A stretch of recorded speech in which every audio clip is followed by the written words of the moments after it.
on this episode. Welcome to my hair museum. Thank you. If the hairs on our head are numbered, look at that gray in there, what a disaster. There's no such thing as gray hair. Leila is counting them all. Whatever happened to Mike? He went to a hair museum, things got weird. Nobody ever saw him again. So we're in Kansas City, and before we came here, I hopped on Facebook and asked people if they had any suggestions for what we could do here. One of my favorites was this one from Gwen Carver. Gwen has suggested that the crew and I go visit the Hair Museum. There's only one hair museum on planet Earth, and it belongs to a woman named Leila. Leila is inside, along with hair. Hair from all over the place, apparently. So here we are, and there it is. I'm here. You must be Leila. Leila.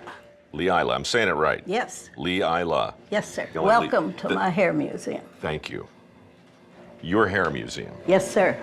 And am I correct in assuming and believing, as I was told, that it's the only one of its kind? In the whole world. No other museums on planet Earth dedicated to hair? No. You got the only one? Mm-hmm. I'll start with this one right here. There's 150 names on it. Uh-huh.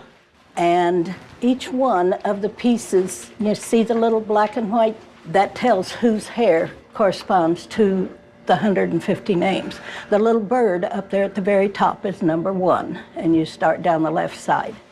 Before the camera was invented, yes, this is how they did genealogy. Wait a minute.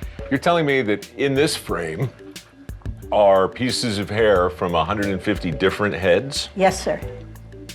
And the heads to which those hairs were previously affixed are all named? Yes. And tell me again, why?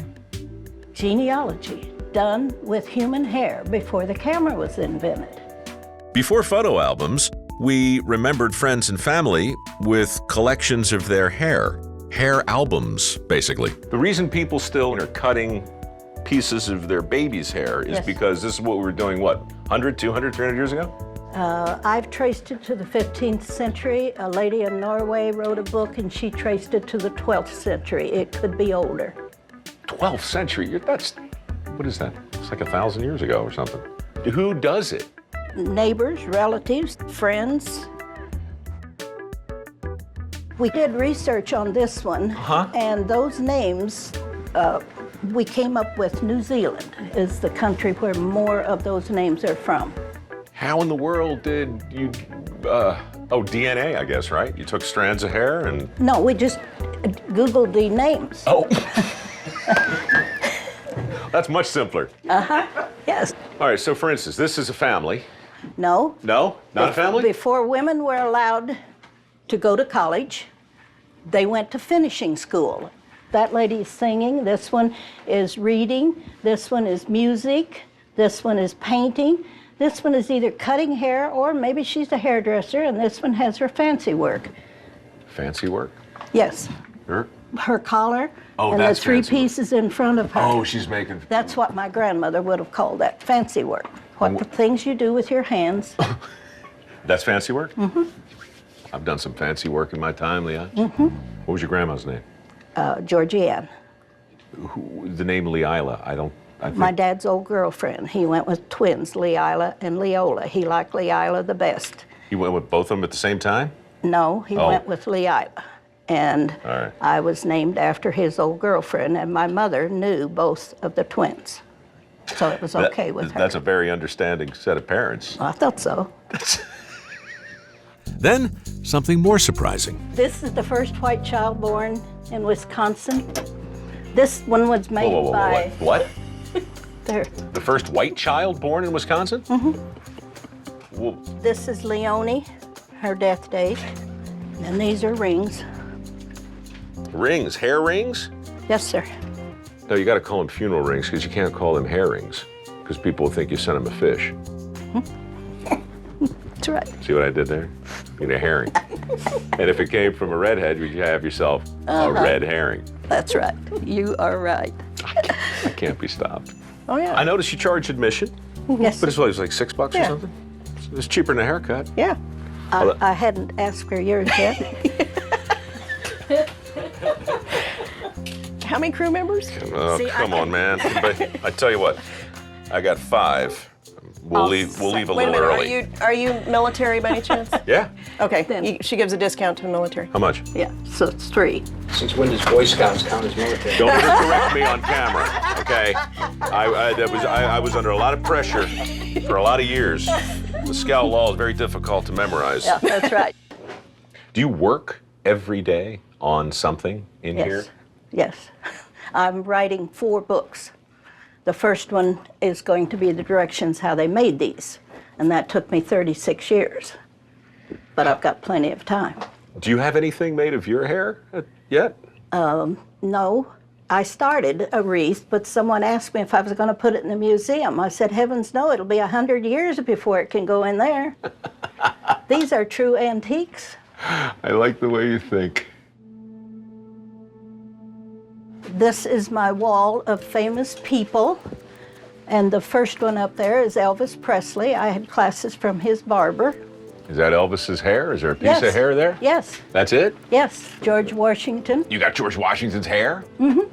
Daniel Webster, Ronald Reagan. His manicurist was a friend of mine. And you got JFK right underneath Marilyn. Yes.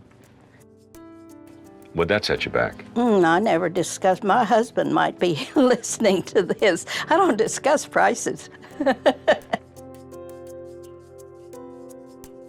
You got Abraham Lincoln's hair? Yes, God, how'd you come by that?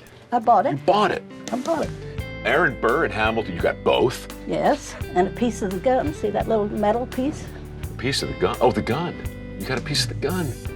That famous duel on the banks of the Weehawken. Wow. Juicy. Don't you love history? I do now. This little frame here was my very first piece. And if you notice the sign, 1956 was the year that I found it. I bought that instead of a pair of Easter shoes. And the sign here says the most expensive piece in the whole place because look what it started. That's my husband's words. So, if we were to take hair from everybody here, a little bit of hair, we could make a thing, right? Yes. It would be rude, I think, to visit the only hair museum in the world and not leave a little bit of yourself behind. Okay, have a seat here. Over there? All right. First, before you sit down, I want you to look at this flower. Wait, there's more.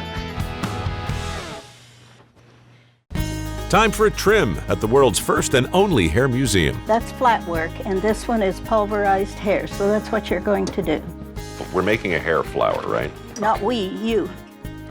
So this is basically what we're going to try and make with the crew's hair. We're making a hair flower.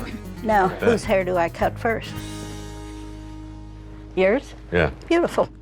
Just don't go Oops. crazy. Don't take any off I the don't top. have a It's comb in already- here, Linda. You don't have a comb? You run a hair museum. Okay,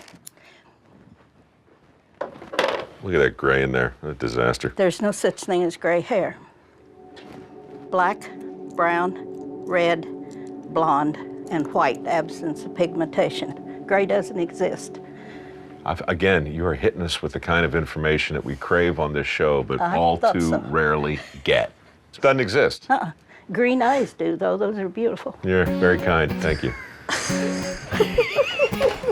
And just like that, things got weirder. When you say Go start ahead and cutting, pulverize it. Put it in your hand and start cutting. Make little bitty pieces out of it. Just cut and cut and cut.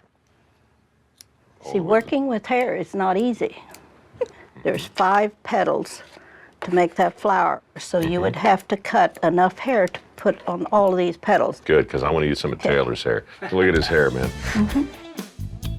Am I right? He's got beautiful hair. It's gorgeous. It's almost creepy. It's like there's an imaginary fan in front of his face all the time. Now I want you to put some Elmer's glue on that. Cover it. Cover it? Just sprinkle it on there. Pat it down. Too much? Too beaucoup? You've done a good job there. Well, thank you. Do me a favor. Cut some of his hair, would you? Take all you need. It's like the cover of some romance novel. Any bald spots back there? No, How am I doing? doing okay on that. Till now. I never got complimented on my hair ever until I stopped shampooing. What are we shooting? I swear to God. All right, there's one more guy. Oh, beautiful. Now hurry up and cut because I've got another project here for Go you. as fast as I can, but Taylor's hair is like thick rope. Now normally you'd be putting glue on the back and putting more hair on the back. We do both back and front, but we're just doing the front right No, normally I wouldn't be doing any of this. now. Really? Got a little glue on my table, but I can work over that with off. that. You can clean that off later. You gonna take this flower with you, or do I get to keep it at the museum? That's a tough call. Maybe there's the matter of my $6. Oh, Perhaps we can strike some sort of bargain. Man, tell me the truth. She's loaded. She's sitting on a gold mine, isn't she? There's a whole other room in the back full of like gold coins. Oh, have you seen my gold coin museum? Don't tell my grandfather. He gave up a long time ago. I didn't know I was gonna have a museum. I just had too many in the closet and under the bed and couldn't keep them from him anymore. So I had to open up a museum. You're right. And do you have any idea what he's missing here? I think he probably knows.